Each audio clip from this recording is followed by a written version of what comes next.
తన అన్న AP CM Jagan పై రాష్ట్ర కాంగ్రెస్ అధ్యక్షురాలు వైఎస్ షర్మిల తీవ్ర వ్యాఖ్యలు చేశారు. వైఎస్ కుటుంబం చీలిపోవడానికి జగనే కారణమని ఆమె అన్నారు. దీనికి సాక్ష్యం ఆ దేవుడు, తన తల్లి విజయమ్మ అని చెప్పారు. కుటుంబం విడిపోవడం అనేది జగనన్న చేతులారా చేసుకున్నదే అని అన్నారు. వైసీపీ కోసం తాను నెలల తరబడి 3200 కిలోమీటర్ల పాదయాత్ర చేశానని, తెలంగాణలో ఓదార్పు యాత్రను చేపట్టానని చెప్పారు. స్వలాభం కోసం చూసుకోకుండా ఎప్పుడు అవసరం వస్తే అప్పుడు జగనన్నకు అండగా నిలబడి ప్రచారం చేశానని తెలిపారు. తన కుటుంబం చీలిపోతుందని తెలిసి కూడా తాను కాంగ్రెస్ లో చేరానని చెప్పారు.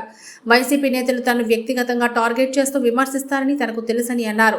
రాష్ట్రాన్ని, తన కుటుంబాన్ని కాంగ్రెస్ పార్టీ చీల్చింది అంటూ జగన్ నిన్న విమర్శలు గుప్పించిన నేపథ్యంలో షర్మిల ఈ వ్యాఖ్యలు చేశారు. జగన్ నిన్న పెద్ద మాటలు మాట్లాడారని, ప్రభుత్వ డబ్బు ఖర్చు పెట్టి నిర్వహించిన సదస్సులో ఏదేదో మాట్లాడారని విమర్శించారు. ముఖ్యమంత్రిగా ఉన్న జగనన్న గారు చేసిన వ్యాఖ్య కాంగ్రెస్ పార్టీ ఆంధ్రప్రదేశ్ను చీల్చింది, నా కుటుంబాన్ని చీల్చింది, దేవుడే గుణపాఠం చెప్తాడు అని పెద్ద మాటలు మాట్లాడారు. నిజానికి ఆంధ్రప్రదేశ్ రాష్ట్రం ఇలా అభివృద్ధి లేకుండా ఇంత దయనీయ స్థితిలో ఉంది అంటే దానికి కారణం ముందు 5 సంవత్సరాలు ముఖ్యమంత్రిగా ఉన్న చంద్రబాబు గారు, ఇప్పుడు 5 సంవత్సరాలు ముఖ్యమంత్రిగా ఉన్న జగనన్న గారు.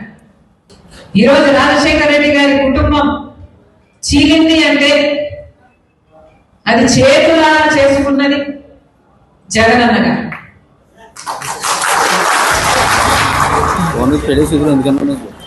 దీనికి సాక్ష్యం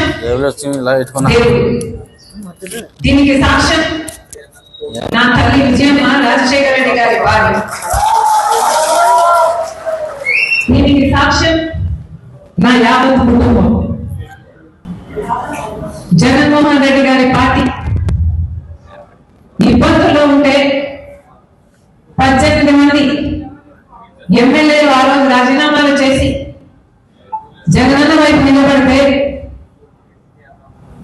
వాళ్ళను మంత్రులను చేస్తానన్నాడు జగన్. ఈరోజు వాళ్ళల్లో ఎంతమంది మంత్రులుగా ఉన్నారు? వాళ్ళు రాజీనామాలు చేస్తే అమ్మా నేను వాళ్ళ కోసం తిరిగాను, వాళ్ళ గెలుపుకు పాటుపడ్డారు, వాళ్ళను గెలిపించారు. ఆ తర్వాత వైసీపీ పార్టీ ఇబ్బందుల్లో ఉంది అని నన్ను పాదయాత్ర చేయమంటే నా ఇంటిని, వాటిని అన్ని పక్కన పెట్టి నా బిడ్డల్ని సైతం కాదనుకుని ఎండనక వాననక వేల కిలోమీటర్లు నెలల తరబడి రోడ్ల మీదనే పడుకుని 3200 కిలోమీటర్లు పాదయాత్ర చేసింది రాజశేఖర రెడ్డి. ఆ తర్వాత సమైక్య ఆంధ్ర కోసం యాత్ర చేయమని అడిగితే మన ప్రజల బాధ కోసం కదా అని ఆ యాత్ర కూడా చేశారు. తెలంగాణలో ఓదార్పు యాత్ర, రాజశేఖర రెడ్డి గారు చనిపోయిన కుటుంబాలను పరామర్శించడం, అది కూడా చేశారు. ఎప్పుడు అవసరం వస్తే అప్పుడు వారికి అండగా నిలబడ్డారు. ఏమి కావాలని అడిగితే మాట మాట్లాడకుండా, ఎందుకు అని అడగకుండా, స్వలాభం చూసుకోకుండా, నాకేమిటి అని ఆలోచించకుండా, నిస్వార్థంగా మీకోసం ఏది అడిగితే అది చేశారు. ఆఖరికి మొన్న ఎన్నికలు బాయ్ బాబు అనే క్యాంపెయిన్ అసలు దేశంలోనే మోస్ట్ సక్సెస్ఫుల్ క్యాంపెయిన్ ఆ ఎలక్షన్. మీ గెలుపు కోసం ఊరూరు తిరిగారు, క్యాంపెయిన్ చేసి గెలిపించారు. జగన్మోహన్ రెడ్డి గారు ముఖ్యమంత్రి అయ్యారు. ముఖ్యమంత్రి అయిన రోజు నుంచి జగన్మోహన్ రెడ్డి గారు వేరే మనిషే మారిపోయారు.